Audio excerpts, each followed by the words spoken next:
జై తెలుగుదేశం, జై తెలుగుదేశం. గౌరవ తెలుగుదేశం పార్టీ జాతీయ అధ్యక్షులు చంద్రబాబు నాయుడు గారికి,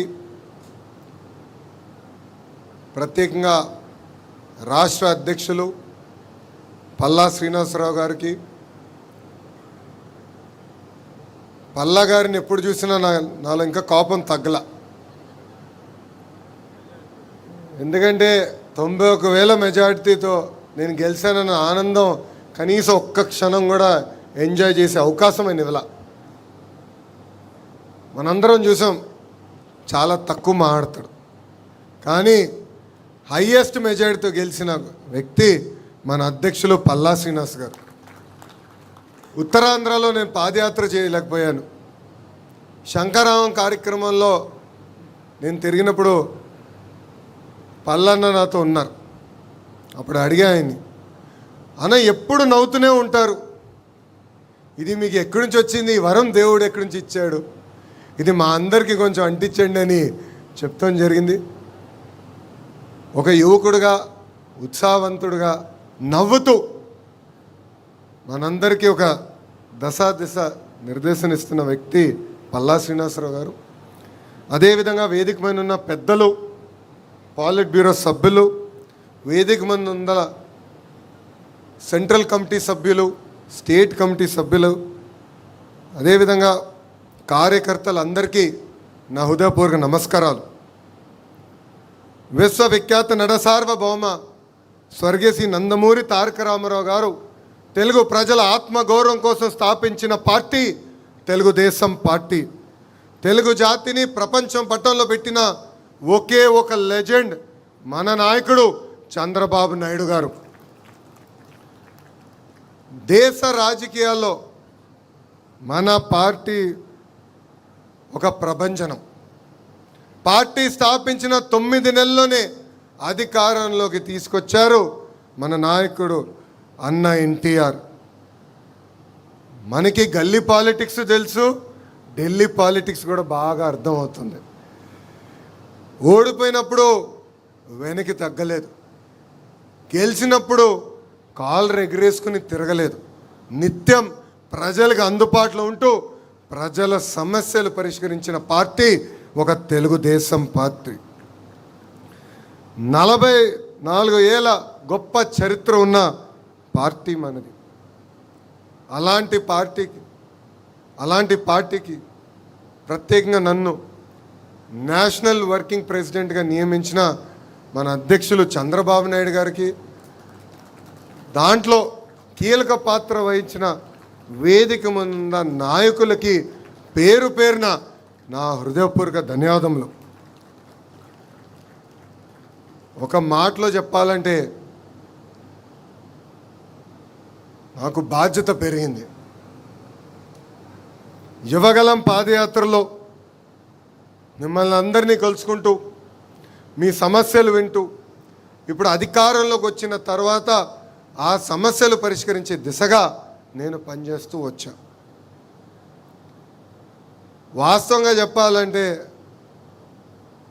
ఈ పదవి అనౌన్స్ చేసినప్పుడు నేను చంద్రగిరి నియోజకవర్గంలో ఉన్నా. ఇంకా ఆ బాధ్యత నాలో, అంటే ఇంకా ఈ పదవి ఏం చేయాలి, ఎలా చేస్తే న్యాయం చేయించిన విషయం ఇప్పుడిప్పుడు నేను తెలుసుకుంటాం జరుగుతుంది. మొన్న నవ్వుతాన, ఒక పక్కన బాధ్యత, ఇంకో పక్కన ఈ బరువుని కూడా మోయాల్సిన అవసరం ఉంది. ఇది కేవలం నా ఒక్కడి వల్ల కాదు, ఎందుకంటే వేదిక మీద పాలిట్ బ్యూరో సభ్యుల వైపు నేను చూస్తున్నా, వేదిక ముందల నాయకుల వైపు నేను చూస్తున్నా. కలిసికట్టుగా మనం పనిచేయాలి, కలిసికట్టుగా మనం ముందరికి వెళ్ళాలి. అప్పుడే మనం అనుకుంది మనందరం సాధించగలుగుతాం తప్ప ఏదో నేను ఒక్కడనే చేయగలుగుతాను అన్న అహంకారం నాకు లేదు. కానీ లోకేషే అన్నీ చేయగలుగుతారని మీరు అనుకుంటే చాలా పొరపాటు పడుతున్నారు. కలిసికట్టుగా పనిచేద్దాం. ఏ ఆశయాలతో అయితే మన పార్టీని ఆనాడు విశ్వవిఖ్యాత నట సార్వభౌమ స్వర్గీయ శ్రీ నందమూరి తారక రామారావు గారు స్థాపించారో ఆ ఆశయాలతో మనం అందరం కలిసికట్టుగా ముందరికి నడవాలని ఈ సభాముఖం మిమ్మల్ని అందరినీ కోరుతున్నాం. పాదయాత్రలో నేను కార్యకర్తలకు హామీ ఇచ్చా, నాడు నేడు ఎప్పుడు మీకు అండగా నిలబడతానని చెప్పా. కార్యకర్తలు ఎప్పుడు నన్ను అడిగారు, అయ్యా అధికారంలోకి వచ్చిన తర్వాత అధ్యక్షులు కానీ మిమ్మల్ని కలిసాక కొంచెం ఇబ్బంది పడతామంటే ఆనాడే వాళ్ళకి హామీ ఇచ్చా, ఎప్పుడు నియోజకవర్గానికి నేను కానీ మన అధ్యక్షుల వారు వచ్చినా కానీ ఫస్ట్ కార్యకర్తల్ని కలిసిన తర్వాతనే మేము అధికారికంగా కార్యక్రమాలు చేస్తామని చెప్పాను. ఆ ఇచ్చిన మాట ఈరోజు మేము నిలబెట్టుకున్నాం. ఇక్కడున్న నాయకులందరూ తెలుసు, మన జాతీయ అధ్యక్షులు ఎప్పుడు నియోజకవర్గానికి వచ్చినా ప్రభుత్వ కార్యక్రమం చేసిన వెంటనే కార్యకర్తల్ని కలుస్తున్నారు. 500 మంది, 1000 మంది, 5000 మంది ఉండండి మీటింగ్లో చివరి వ్యక్తితో ఫోటో దిగిన తర్వాతనే ఆయన తిరిగి వస్తాం జరుగుతుంది. ఎందుకంటే 5 సంవత్సరాలు నరకం అనుభవించాం, అనేక ఇబ్బందులు ఎదుర్కొన్నాం. ఇక్కడ ఉన్న ప్రతి నాయకుడి పైన దొంగ కేసులు పెట్టారు, ప్రతి నాయకుడిని వేధించారు. అందుకే నేను గర్వంగా చెప్తున్నా, పుంగనూరు నియోజకవర్గంలో నామినేషన్ పత్రాలు లాగాలనుకున్నప్పుడు తొడగొట్టి మీసాలు మెలేసి రా రా అని చెప్పిన మన అంజిరెడ్డి తాతనే మీ లోకేష్కి స్ఫూర్తి. అంతేకాదు మెడపై కత్తి పెట్టి వాళ్ళ నాయకుడికి జై చెప్పమంటే జై తెలుగుదేశం, జై చంద్రబాబు చెప్పి ప్రాణాలు కోల్పోయిన తోట చంద్రయ్యనే నాకు ఒక ఆదర్శం. పల్నాడులో ఏకంగా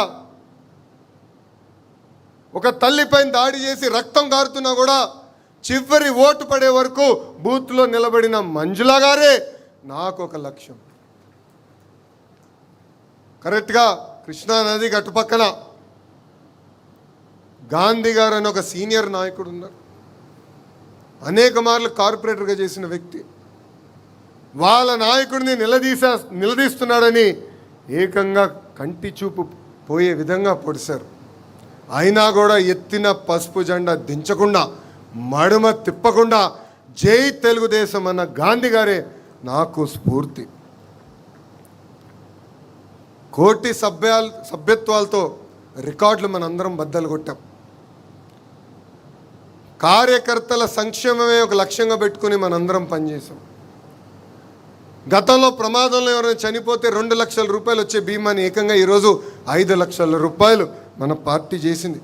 ఇప్పటికీ కార్యకర్తల సంక్షేమం కోసం 160 కోట్ల రూపాయలు ఖర్చు పెట్టిన ఏకైక పార్టీ ఒక తెలుగుదేశం పార్టీ. విద్య, వైద్యం, స్వయం ఉపాధికి అనేక కార్యక్రమాలు చేస్తున్నాం. ఏకంగా ఒక పెద్ద వ్యవస్థని మేము ఈరోజు ఏర్పాటు చేసాం. బ్లాక్ 2లో ఆ వ్యవస్థ పనిచేస్తుంది. కార్యకర్తలకు అండగా నిలబడతాం. కార్యకర్తల తరపున వాళ్ళ సమస్యలు పరిష్కరించే బాధ్యత మనందరం తీసుకోవాలని ఈ సభాముఖంగా కోరుతున్నాం. గడిచిన 44 ఏళ్ల ప్రయాణంలో పడ్డాం, లేచాం, కానీ ఎప్పుడు నిలబడ్డాం, ఎప్పుడూ మన అధైర్యపడలేదు.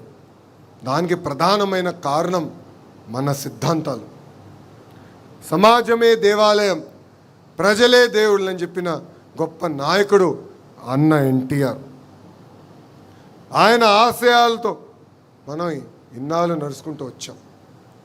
మారిన కాలానికి మన జరిగిన మహానాడులో 6 శాసనాలు మనం ప్రకటించుకుంటాం జరిగింది. ఆ 6 శాసనాలపైన వేదిక మీద ఉన్న పెద్దలతో చర్చించాం, వేదిక ముందర నాయకులతో చర్చించాం.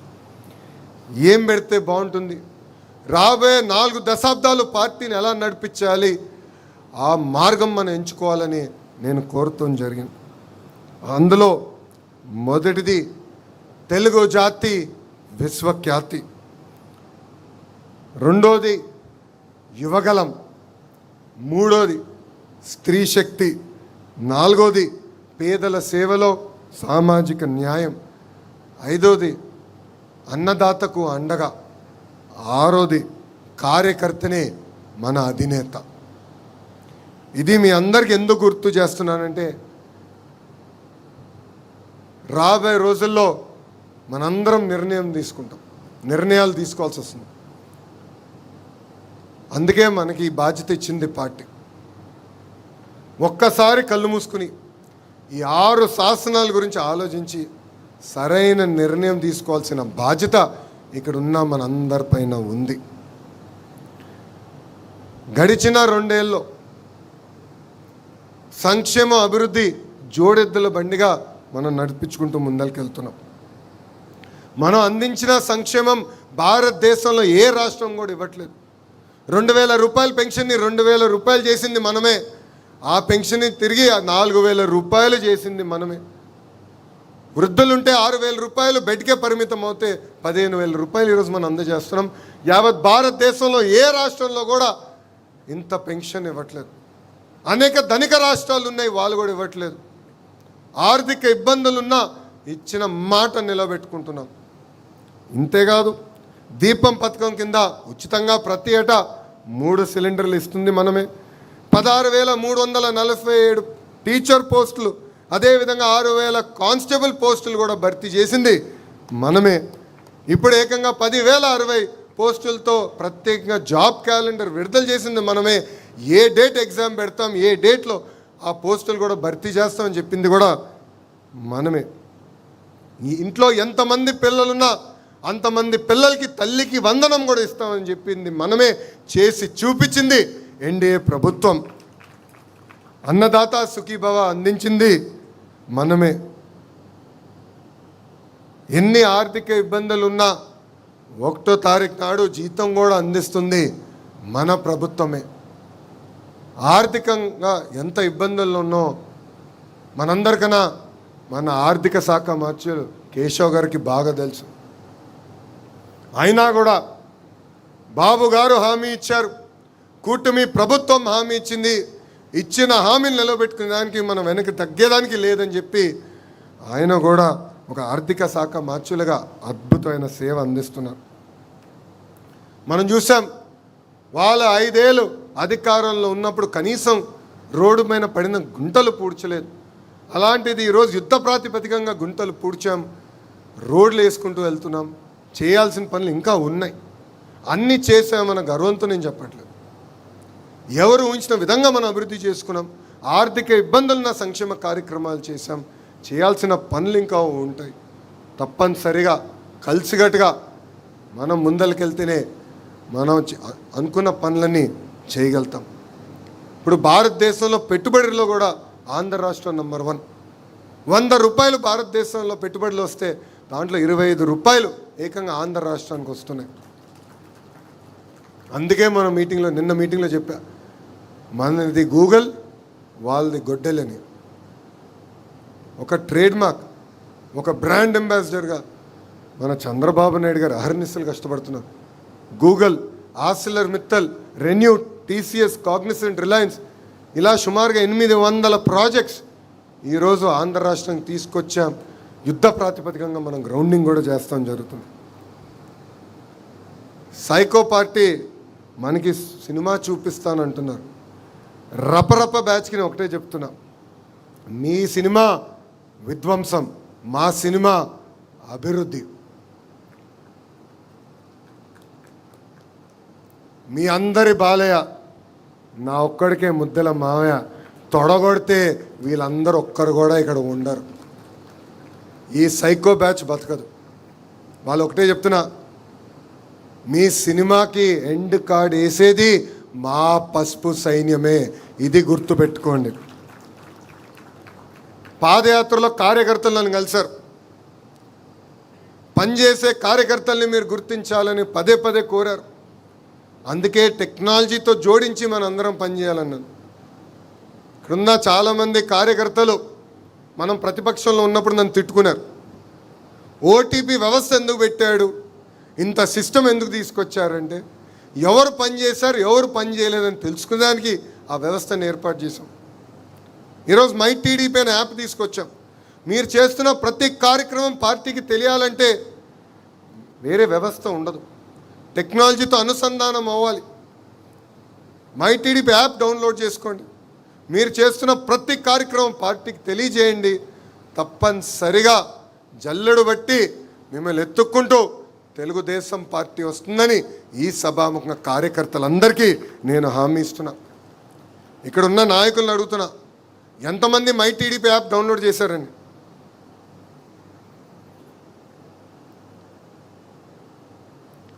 వేదిక ముందున్న పెద్దలు ఇంకా డౌన్లోడ్ చేయాల్సిన అవసరం ఉంది. యువకుడు ఉత్సాహవంతుడు హరీష్ అందరికన్నా ఫాస్ట్గా ఉంటాడని అనుకున్నాను, కొంచెం వెనకబడి ఉన్నాడు, ఇప్పుడే డౌన్లోడ్ చేయాలి. నేను ఇక్కడున్న నాయకుల్ని కార్యకర్తలందరినీ కోరేది ఒకటే, ప్రజల చుట్టూ తిరుగుదాం, ప్రజల సమస్యలు పరిష్కరించుదాం. తప్పనిసరిగా తెలుగుదేశం పార్టీ మనం గుర్తిస్తుంది, మన అధ్యక్షుల వారు మనం గుర్తిస్తారు.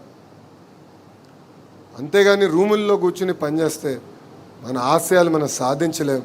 ఇది ఇక్కడున్న మనందరం గుర్తుపెట్టుకోవాలని ఈ సభాముఖంగా కోరుతున్నాం. మీ అందరు తెలుసు, ఇక్కడున్న సీనియర్ నాయకులు తెలుసు, పాలిట్ బ్యూరోలో పనిచేసిన నాయకులు తెలుసు. నేను బయట ఎంత పోరాడానో దానికన్నా 5 రెట్లు ఎక్కువ నేను పార్టీలో పోరాడాను. పార్టీలో సమస్యను తీసుకొచ్చేదానికి పోరాడాను.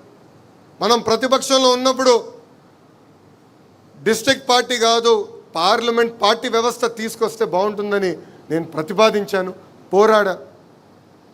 మొదటిసారి ఆ పోరాటం ఫలించలేదు, కానీ నేను అధైర్యపడలేదు. నేను నమ్ముకున్న సిద్ధాంతం పార్టీ ఇంకా వైబ్రెంట్గా ఉండాలి, మనం ఎన్నికలు గెలిస్తే సంక్షేమ అభివృద్ధి చేయగలుగుతామని, కావాలని పార్లమెంట్ పార్టీ వ్యవస్థ ఉంటే బాగుంటుందని నమ్ముకున్న వ్యక్తిని. అహర్నిశలు పోరాడా. మళ్ళీ 3 పాలిట్ బ్యూరో మీటింగ్ల తర్వాత నాయకులందరినీ కలిసా, అచ్చెన్నాయుడు గారితో లాబీ చేశా, కాలువతో మాట్లాడి ఎట్టి పరిస్థితి వ్యవస్థ తీసుకొస్తే బాగుంటుంది, ఎక్కువ మందికి అవకాశాలు వస్తాయి కాదు, పార్లమెంట్ యాజ్ యూనిట్గా పనిచేస్తేనే మ్యాక్సిమం పార్లమెంట్ సీట్లు మనం కైవసం చేసుకోగలుగుతామని నేను లాబీ చేసి పోరాడిన తర్వాతనే సంస్కరణలు నేను తీసుకురాగలను. ఇది మీ అందరికి ఎందుకు చెప్తున్నానంటే, మన పార్టీలో ఉన్న ఒక జబ్బు ఉంది, కోవిడ్ కన్నా ప్రమాదమైన జబ్బు. కోవిడ్ వస్తే కనీసం దగ్గుతాం, జ్వరం వస్తుంది, ఆసుపత్రికి వెళ్తాం. కానీ మన పార్టీలో ఉన్న జబ్బుకి ఏంటంటే అలక. మనం అలుగుతాం, ఇంట్లో పడుకుంటాం, మళ్ళీ వేరే పార్టీకి వెళ్ళాం, వేరే పార్టీకి ఓటేయం. కానీ ఇంట్లో పడుకున్నందుకు నష్టపోయేది ఎవరు? తెలుగుదేశం పార్టీ కార్యకర్తలు. అందుకే కార్యకర్తలు నాయకులందరినీ కోరేది ఒకే ఒక విషయం, మనం నమ్ముకున్న సిద్ధాంతాల కోసం, మనం అనుకున్న లక్ష్యాలు సాధించే వరకు అహర్నిశలు కష్టపడదాం, పార్టీ లోపల పోరాడదాం, 4 గోడల మధ్యలో కూర్చుందాం, మాట్లాడుకుందాం. నేనన్నా మిమ్మల్ని కన్విన్స్ చేస్తాం, మీరన్నా నన్ను కన్విన్స్ చేయండి. కానీ నిర్ణయం తీసుకున్న తర్వాత జై తెలుగుదేశం, జై చంద్రబాబు గారిని బయటికి వెళ్ళి మళ్ళీ వేరే మాట ఉండకూడదు. మాది చిన్న కుటుంబం, 5గురమే. మీ అందరు తెలుసు, మొన్న ఒక 5 రోజులు, ప్రతి సంవత్సరం ఒక 5 రోజులు మా అబ్బాయితో నేను బ్రేక్కి వెళ్తాం, ఒట్టి దేవాంశ్ నేనే వెళ్తాం. ఆ 5 రోజులు ఒక 2 సార్లు కొట్టుకుంటుంటాం మా ఇద్దరం. నాన్నని ఇది చేయాలంటే నేనే అది చేయాలంటాం. చిన్న కుటుంబంలో కూడా విభేదాలు ఉంటాయి, చిన్న సమస్యలు ఉంటాయి. కానీ 4 గోడల మధ్యలో కూర్చుని మనం కన్విన్స్ చేసుకోవాలి, మనం మాట్లాడుకోవాలి. ఇది ఇక్కడున్న నాయకుల్ని కోరుతున్నా, రాష్ట్రంలో ఉన్న 1 కోటి మంది సభ్యుల్ని, కార్యకర్తలను కూడా నేను కోరుతున్నా, కలిసికట్టుగా పనిచేద్దాం, కలిసికట్టుగా పోరాడదాం, మనం అనుకున్న ఆశయాల్ని మనం సాధించుదాం. మీరు చూస్తున్నారు, నేను కేవలం ఒక ప్రతిపాదన గౌరవ ముఖ్యమంత్రి గారికి, జాతీయ అధ్యక్షులు చంద్రబాబు నాయుడు గారికి చెప్పాను. పార్టీలో మూమెంట్ అనేది చాలా అవసరం. గ్రామ పార్టీలో పనిచేసిన వాళ్ళు మండల కమిటీలోకి రావాలి, మండల కమిటీలో పనిచేసిన వాళ్ళు పార్లమెంట్కి రావాలి, పార్లమెంట్లో పనిచేసిన వాళ్ళు స్టేట్ కమిటీలోకి రావాలి, అక్కడి నుంచి నేషనల్ కమిటీలోకి రావాలి, పాలిట్ బ్యూరో కూడా రావాలి. అప్పుడే పార్టీలో కదలిక వస్తుంది. మార్పు అనేది నిరంతర ప్రక్రియ అని నేను చెప్తాం జరిగింది. టర్మ్ లిమిట్స్ గురించి కూడా నేను పాలిట్ బ్యూరోలో అనేక మార్లు చర్చించాను. ఇంకా వాళ్ళు ఒప్పుకోలేదు, పాలిట్ బ్యూరో ఆమోదం తెలపలేదు. ఒక ప్రయోగం చేయండి అని చెప్పారు. కానీ ఈరోజు చూడండి, ఏ పార్టీలో జరిగిన విధంగా ఒక మండల్ పార్టీ అధ్యక్షురాల్ని, ఒక క్లస్టర్ ఇన్ఛార్జిని ఏకంగా పాలిట్ బ్యూరోలో కూర్చోబెట్టిన ఘనత మన జాతీయ అధ్యక్షులు చంద్రబాబు నాయుడు గారు. ఆయనలో ఉన్న గొప్పతనం, ఒక మంచి సలహాతో వెళ్ళి ఆయనకు చెప్తే వింటారు. 75 సంవత్సరాలు వయసు అయినా ఆయనలో ముగ్గురు 25 సంవత్సరాలు కుర్రోళ్ళు ఉన్నారు అనుకుంటాం. ఆయన స్పీడ్కి ఇప్పటికీ నేను అందుకోలేకపోతున్నా.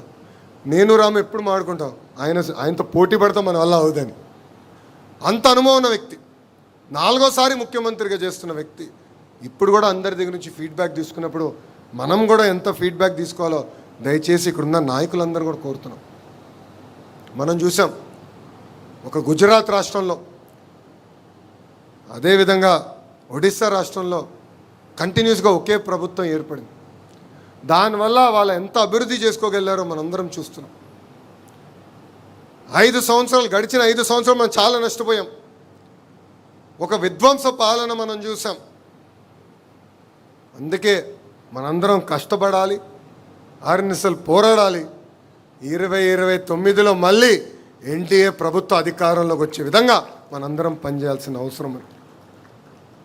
మీ అందరికీ తెలుసు, కేంద్రంలో ప్రధానమంత్రి నరేంద్ర మోడీ గారు, రాష్ట్రంలో చంద్రబాబు నాయుడు గారు ఒక డబుల్ ఇంజన్ బుల్లెట్ ట్రైన్ సర్కారు నడుస్తుంది. విశాఖ ఉక్కే ఒక అద్భుతమైన ఉదాహరణ. ఇక్కడున్న విశాఖపట్నం చెందిన శాసనసభ్యుల నాయకులు కూడా తెలుసు, విశాఖ ఉక్కుని ప్రైవేటీకరణ జరగకుండా ఆపగలుగుతామా, సుమారుగా 15,000 కోట్ల రూపాయలు ఖర్చు అవుతుంది, ఇది సాధించుకోగలుగుతామా అని సందేహాలు మనలోనే ఉండేది. అలాంటిది వేదిక మొన్న కేంద్ర మంత్రులు పెమ్మసాని గారు కానివ్వండి, అటు రాము కానివ్వండి, ఎస్ ఇది సాధించుకోగలుగుతాం, మాట్లాడదాం, పోరాడదాం అని చెప్పారు.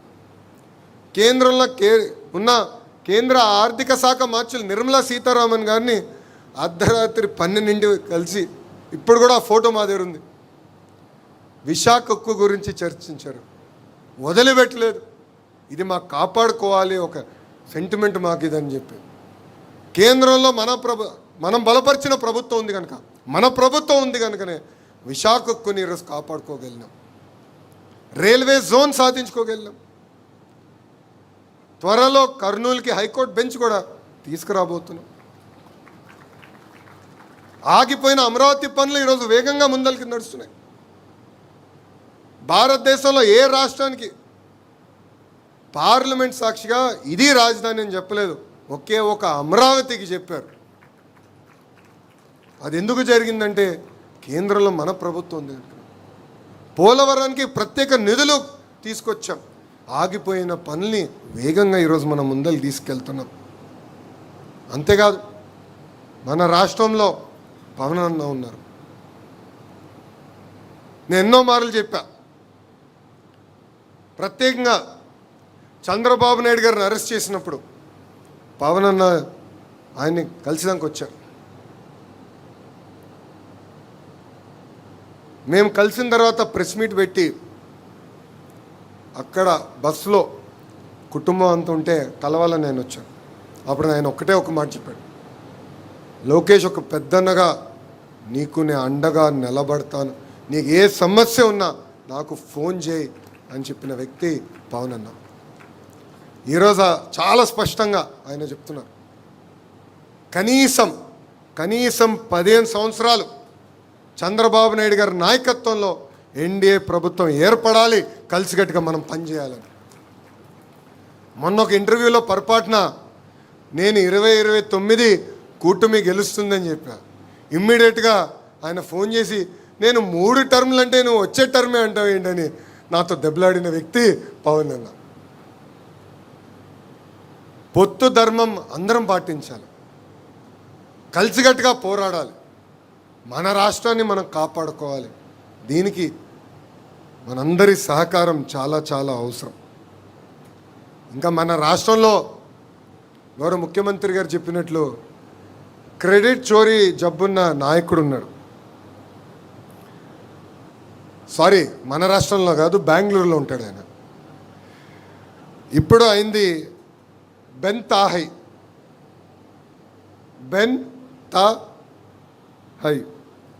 3 రోజులు బెంగళూరులో, ఒకరోజు తాడేపల్లిలో, 3 రోజులు హైదరాబాద్లో ఉన్న వ్యక్తి. ఒక కంపెనీ తీసుకురారు, ఒక పని పూర్తి చేయరు, మనం తీసుకొస్తేమో మేం చేసామంటారు. విచిత్రం ఏంటంటే గూగుల్ ఒక అద్భుతమైన ఉదాహరణ.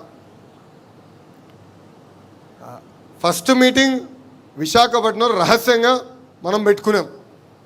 దాని తర్వాత నేను వెళ్ళి ఫాలోఅప్ చేశా. మళ్ళీ వాళ్ళు వచ్చి గౌరవ ముఖ్యమంత్రి గారిని కలిశారు. వాళ్ళు 2-3 మార్పులు కావాలి చట్టంలో అంటే కేంద్రంలో ఉన్న ప్రధానమంత్రి నరేంద్ర మోడీ గారు కానివ్వండి, ఆర్థిక శాఖ మార్చులు నిర్మలా సీతారామన్ గారు కానివ్వండి, ఐటీ శాఖ మార్చులు ఇంకా అశ్విని వైష్ణవ్తో గారు కానివ్వండి, సంప్రదింపులు చేసి పాజిటివ్గా వెళ్ళి చట్టాలే మార్చితే మేము తీసుకొచ్చామని క్రెడిట్ చోరీ చేసాక ప్రయత్నిస్తారు. చలో తీసుకోండి రాబాయ్ అంటే ఏకంగా వాళ్ళ ఎంపీఏ కోర్టుకు వెళ్ళి అలాంటి కంపెనీకి భూములు ఎట్టిస్తారని పిల్లేస్తారు. అంటే ఎంత అన్యాయమో ఒక్కసారి మనందరం ఆలోచించాలి. ఇది ప్రజల్లోకి తీసుకెళ్లాల్సిన అవసరం ఉంది. గౌరవ ముఖ్యమంత్రి గారు ఈరోజు చాలా అద్భుతంగా చెప్పారు. వివేకానంద రెడ్డి గారి హత్యనే ఒక అద్భుతమైన ఉదాహరణ. ఎట్లా వాళ్ళ నాయకుడిని చంపేసి ఆ నెపం మన పైన వేశారు. ఆ రోజు మనం పని చేసుకుంటూ పోయాం, సంక్షేమం చేసుకుంటూ పోయాం, అభివృద్ధి చేసుకుంటూ పోయాం. కానీ వాళ్ళు చెప్తున్న అబద్ధాలని తిప్పికొట్టలేకపోయాం. మనందరిపైన బాధ్యత ఉంది. ఎందుకంటే ఈ సిసిడి క్రెడిట్ చోరీ డిసార్డర్, ఈ జబ్బున్న వ్యక్తి ఇంకా అనేక అబద్ధాలు చెప్తాడు, ప్రజల్ని మభ్యపెట్టడానికి ప్రయత్నిస్తాడు. మనం తిప్పికొట్టాల్సిన బాధ్యత ఉందని ఇక్కడున్న నాయకులందరికీ తెలియజేసుకుంటున్నాను. నాయకుల్ని, కార్యకర్తల్ని నేను ఒక విషయం కోరుతున్నా. ఈ భూమిపైన లోకేష్ శాశ్వతం కాదు, మీరు శాశ్వతం కాదు, కానీ తెలుగుదేశం పార్టీ అనే వ్యవస్థ శాశ్వతం. మనం పార్టీని బలోపేతం చేద్దాం, 10 మంది నాయకుల్ని తయారు చేద్దాం. కానీ 10 మంది తొక్కేసి పైకి వస్తాం అనుకుంటే మటుకు చాలా పొరపాటు పడుతున్నాం. సామాన్య కార్యకర్తని ఒక నాయకుడిగా తయారు చేద్దాం. ఆర్నిసలు కృషి చేద్దాం, పని చేద్దాం, పార్టీని మనం బలోపేతం చేద్దాం. ఈరోజు పార్టీ ఒక వ్యక్తిని ఒక ప్రధాన కార్యదర్శిగా, ఒక ఉపాధ్యక్షుడిగా, ఒక సెక్రటరీగా, ఆర్గనైజింగ్ సెక్రటరీగా గుర్తించిందంటే అది మన చంద్రబాబు నాయుడు గారు జల్లెడు బట్టి గుర్తిస్తాం జరిగింది. సో వాళ్ళని గౌరవించాలి. వాళ్ళు చెప్తున్న విషయాలని పార్టీ డైరెక్షన్లో అమలు చేస్తారు. సో వాళ్ళు మీ దగ్గరికి వచ్చినప్పుడు గౌరవించాలి. వాళ్ళు ఇస్తున్న ఫీడ్బ్యాక్ తీసుకోవాలి. ఇస్తున్న ఫీడ్బ్యాక్ పర్ఫెక్ట్ అని నేను అన్ను, కానీ మీరు చర్చించండి. 4 గోడల మధ్యలో కూర్చుని చర్చించి ఇట్లా కాదు ఇట్లుంది ఎట్లా చేద్దామని డిస్కస్ చేసి ముందరికి తీసుకెళ్లాలని ఈ సభాముఖం ఇక్కడ ఉన్న నాయకులందరినీ కోరుకుంటున్నాను. అంతేకాదు అహంకారం వస్తే ఏమవుతుందో 2024 ఎన్నికల్లో మనం చూసాం. వై నాట్ అని చెప్పిన వాళ్ళకి కేవలం ఒక క్రికెట్ టీం మిగిలింది. 151 సీట్లు వచ్చిన వ్యక్తి 11 సీట్లు పడిపోయారు. ప్రతిపక్ష హోదా లేకుండా పోయారు. అహంకారం వస్తే ఎంత ఇబ్బంది పడతాం అనే దానికి ఇది ఒక ఉదాహరణ మాత్రం. సో అహంకారం మనందరం వీడాలి, కలిసికట్టుగా పనిచేయాలి. ఒక టీం వర్క్ అనేది చాలా చాలా అవసరం. సమస్యలు ఉంటాయి, అన్ని విషయాల్లో నేను పల్లా గారు ఒప్పుకోపోవచ్చు. ఇద్దరం కూర్చుంటాం. నేనన్నా పల్లాన్ని కన్విన్స్ చేస్తాను, లేదంటే పల్లన్నా నన్ను కన్విన్స్ చేస్తారు. నిర్ణయం తీసుకున్న తర్వాతనే నేను బయటికి వస్తాం జరుగుతుంది.